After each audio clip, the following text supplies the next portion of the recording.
अस्सलामुअलैकुम नाजरीन, एमान न्यूज़ में एक बार फिर आपको खुशामदीद कहते चले। मैं हूँ मोहम्मद इब्रार। सबसे पहले न्यूज़ हेडलाइंस।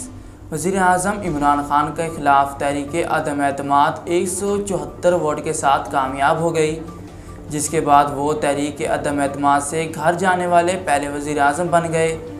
पाकिस्तान की तारीख में आज तक कोई भी वज़ीर-ए-आज़म अपनी 5 साला मुद्दत पूरी नहीं कर सका। स्पीकर और डिप्टी स्पीकर कौमी असम्बली मुस्ताफ़ी हो गए। स्पीकर कौमी असम्बली असद कैसर और डिप्टी स्पीकर कौमी असम्बली कासिम सूरी मुस्ताफ़ी हो गए। जाते जाते असद कैसर असम्बली की कार्रवाई अयाज सादिक के हवाले कर गए। कौमी असम्बली में कायद अवान के लिए तहरीक इंसाफ के उम्मीदवार शाह महमूद कुरैशी मुतहिदा अपोजिशन के उम्मीदवार शहबाज शरीफ के कागजात नामजदगी पर एतराज़ उठा दिया। मुतहिदा अपोजिशन की जानिब से मुस्लिम लीग नून के सदर शहबाज शरीफ ने कागजात नामजदगी जमा कराए।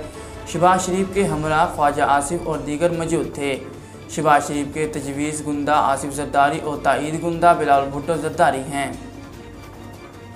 पाकिस्तान फिल्म इंडस्ट्री की नामवर अदाकारा रेशम ने साबिक़ वज़ीर-ए-आज़म इमरान खान के ख़िलाफ़ तहरीक अदम एतमाद की कामयाबी पर खुशी का इजहार करते हुए शहबाज शरीफ की हिमायत का ऐलान कर दिया।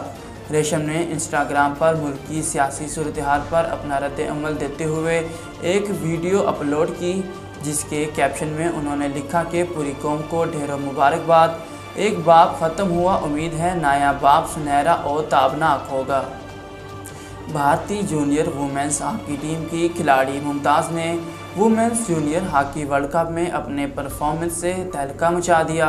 भारत को सेमीफाइनल तक रिसाई दिलवाने वाली जूनियर हॉकी टीम की खिलाड़ी मुमताज़ का ताल्लुक लखनऊ से है, जो कि इंतहाई गरीब घराने से ताल्लुक़ रखती हैं, जबकि उनके वालिद और वालदा सब्ज़ी फरोश करके अपना गुजर बसर करते हैं। ऐसे घराने और गुर्बत ज़दा माहौल में मुमताज़ का आगे बढ़ना किसी करिश्मे और मुआवजे से कम नहीं। मुमताज़ की कुछ बहनें हैं जिनमें उनका चौथा नंबर है।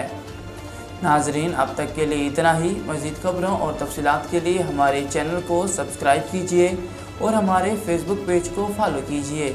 इसी के साथ ही अपने मेज़बान मोहम्मद इब्रार को दीजिए इजाज़त। अल्लाह हाफिज़।